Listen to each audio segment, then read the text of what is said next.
Now, as you're seated here, that's all about you. Your own wonderful human imagination is the God of the universe. That is the one spoken of as the Lord Jesus. That's the one. Is it really true? Well, you're called upon to test it. Test it and see if it's true. Now, I have a letter on me tonight. I really should read it, but I'm not going to. I should read it just as he wrote it, but I'll tell you the contents of the letter. This gentleman hasn't been here in years. The last time I saw him was at the E-Bell. Well, you know who have been coming since the E-Bell, how long that has been. He said, I must tell you this story. It may not make sense, but I must tell it. For it's the first time that I have ever used my training according to the things that I have heard you say. I am a psychologist, and I have wasted years trying to talk people out of their mental problems when I could easily have imagined them whole and happy. Now, here is the story.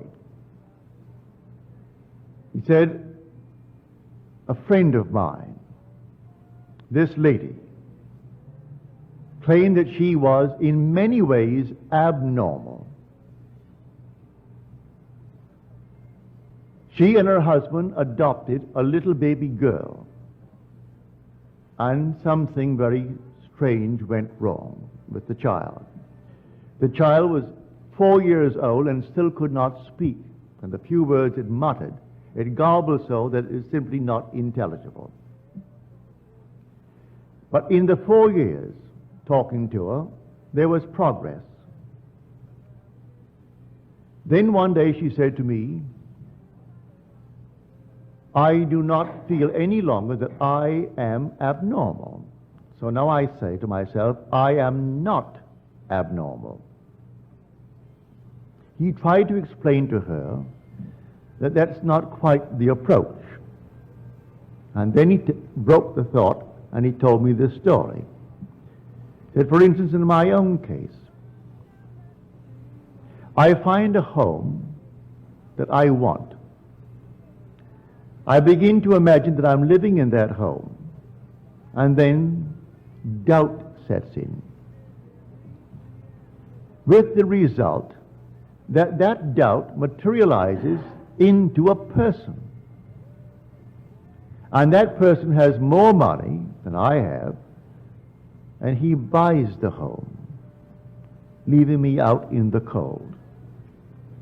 I know from that experience that every person in my world only reflects a mood in me. Everyone that I meet, whether I know them or a stranger who buys the home that I wanted. When the doubt set in, the doubt materialized into a person. I didn't know him, but he only reflects that mood of doubt in me. So he has more money and he buys the home, and I am out in the cold. So I reconstructed a sentence for this lady. And I said, no longer must you say, I am not abnormal. You must now begin to say, I am perfectly normal. She said, I do not feel that. He said, I do not care whether you feel it or not. You must begin to persuade yourself that you are perfectly normal by repeating within yourself, I am perfectly normal. The day she began it, the child went into a coma. So profound was the sleep that it was difficult to rouse her. She could not be awakened.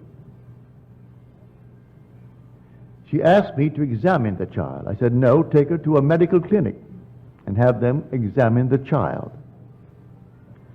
But as she began, from his suggestion, to assume I am perfectly normal, within 24 hours the child awoke. They made the test in the medical center and found her alert and bright. She was only the outpictured statement of that mother who adopted her. The mother began to feel, I am abnormal. So she adopts a little child, a little girl. And the girl for 4 years couldn't talk. And when she began, it was so garbled, it made no sense. She only bore witness to that strange, peculiar claim of the mother who adopted her. And when she changed the pattern of speech within her and said, I am perfectly normal, the child, by the medical clinic, found her not only alert, but perfectly healthy and returning to a normal state in this world. The whole vast world is yourself pushed out. All that you behold, though it appears without, it is within, in your own wonderful human imagination, of which this world of mortality is but a shadow.